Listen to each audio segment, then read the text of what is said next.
First of all, thank you, Norma, for the introduction and your sharing your wisdom, sharing your knowledge.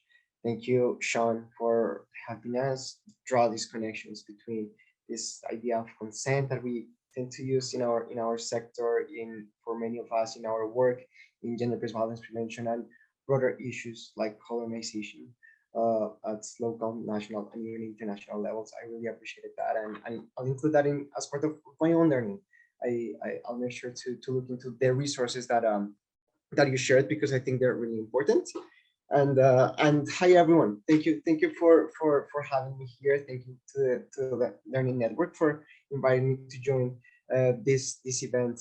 My name is David Garzon. I use he and him pronouns. I am part of White Ribbon. I am the community engagement team lead here in this organization, and I'm going to start navigating through our slides. Let's see. Can we do this? Yes. Okay. Awesome. So I let me just look at my time. Okay, so for the next 10 minutes or so, I am going to be talking a bit about our approach towards male engagement. I'm going to be talking about sexual violence prevention, a bit about our work in Ontario campuses, preventing sexual exploitation, sexual violence through male allyship and by creating awareness and fostering accountability and values of a consent culture, which is really our end goal. So I'm going to start by sharing a bit about White Ribbon. We are a Toronto-based organization that works to engage men and boys in conversations on gender equity, gender-based violence prevention, and masculinities. We do this through campaigns, we do this through workshops, we do this through different ways in which we can engage our audience. But again, our main goal is to make men or all of those who identify as male and as allies to several communities in our society to become aware of how we can better show up for those who do not identify in the same way that for those who don't identify in the same way as we do. So I think a really great example of our work is our recently launched campaign on Composed. I encourage everyone to visit this site that is here on your screen as part of our 10th anniversary. And I think it shows very well how we bring and invite others into our conversation. You're going to hear about this idea of inviting others into the conversation throughout my presentation, because I think that's one of the ways in which we have success in putting attitudes in time behavior. In this campaign, we had the opportunity of partnering with musicians, with researchers, with scientists to learn about music and to learn about vulnerability and emotions. Just briefly, some of the things that we learned throughout this campaign is that more than 31 million North Americans have told their sons that showing emotion is not okay. We know that 62% of North Americans would feel relief if showing emotion was more widely accepted. And we've also learned that folks of all genders experience music and live music emotionally in the same ways, but unfortunately, given gender norms, a lot of male identifying folks feel like they cannot embody that vulnerability, right? This was an invitation to a conversation, in the sense that we are asking folks to relate to this content in different ways. We were not just releasing a song so that folks would listen to it and cry, but rather speak more broadly about how vulnerability can make our relationships better, how vulnerability is really a key part of any healthy relationship with our families, with our partners, with our friends. And so this is a way in which we're inviting folks to our conversation. Our work at the post-secondary level is based on some facts and data that many of you might know, right? We know that sexual violence is still very present at the post-secondary sector across Canada. We know very well that unfortunately, in most cases, there is a difference in terms of who is perpetrating that violence. We know that in most cases, violence happens at the hands of men. When we speak about violence broadly, that's true. When we speak about sexual violence, that is also true, right? We know that mostly male identifying individuals are the ones who are doing the harassing, are being the perpetrators of sexual violence. And we also know, we've learned over the last 2 years, that the pandemic has been a significant factor in the instances of sexual violence that students are experiencing across Canada. So on one end, we've been hearing that online spaces have become um, unsafe in the sense that anyone can come to a class, anyone can join a chat forum and leave rude, harassing, violent comments to their peers without facing the repercussions. They might use different names that their own and so on. And we've also heard that for a lot of folks, there's been a process of reintegrating into social life after being secluded, after being apart for so long. A lot of folks are really struggling with ideas of boundaries, ideas of respect, ideas of consent, right? So we're very mindful of all of this. This is the data that informs our work.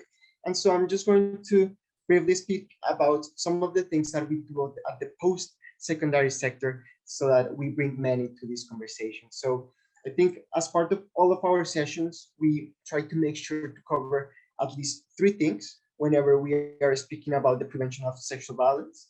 We want to create awareness on the issue. We know that it is a male privilege to not experience sexual violence as much as those who do not identify as men, the other genders. We also know that if we want to address sexual violence, we have to look at the root causes, and we have to look at the very everyday norms that allow and permit sexual violence to still be part of our culture, right?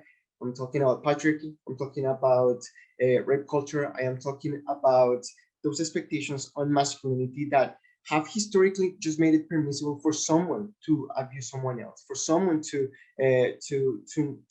disregard the idea of consent, or perhaps even make them interested about learning about consent and healthy relationships, healthy communication.